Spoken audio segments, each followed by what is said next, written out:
श्री कृष्ण गोविंद हरे मुरारी हे नाथ नारायण वासुदेव। जय श्री कृष्ण। श्रीमद् भागवत गीता के 8वां अध्याय अक्षर ब्रह्म योग का सार यह है कि सर्वोच्च अविनाशी और दिव्य वास्तविकता को प्राप्त करने के लिए जो सभी नाम और रूप से परे है आवश्यक है। अक्षर ब्रह्म योग का सार। अक्षर ब्रह्म यह अध्याय उस अविनाशी दिव्य वास्तविकता के बारे में बात करता है जो सभी व्यक्त और अव्यक्त से परे है। यह मानव जीवन में प्राप्त किया जाने वाला सर्वोच्च लक्ष्य है। परमात्मा यह बताता है कि परमात्मा जो अविनाशी है वह ही परब्रह्म है और वही मेरा परम धाम है। इस धाम को प्राप्त करने के बाद मनुष्य संसार के सभी बंधनों से मुक्त होकर मोक्ष प्राप्त करता है। कर्म और भक्ति।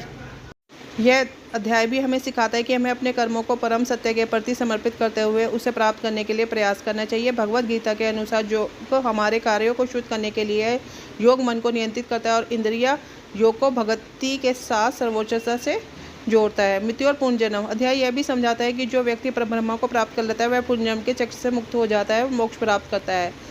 इससे हमें क्या शिक्षा मिलती है? सर्वोच्च सत्य को प्राप्त करने का प्रयास। हमें हमेशा सर्वोच्च सत्य परब्रह्म को प्राप्त करने का प्रयास करना चाहिए। कर्मों को समर्पित करना। हमें अपने कर्मों को परम सत्य के प्रति समर्पित करते हुए उसे प्राप्त करने के लिए प्रयास करना चाहिए। मोक्ष की प्राप्ति। हमें यह विश्वास रखना चाहिए कि परब्रह्म को प्राप्त करने के बाद हम मोक्ष प्राप्त कर सकते हैं और पुनर्जन्म के चक्र से मुक्त हो सकते हैं।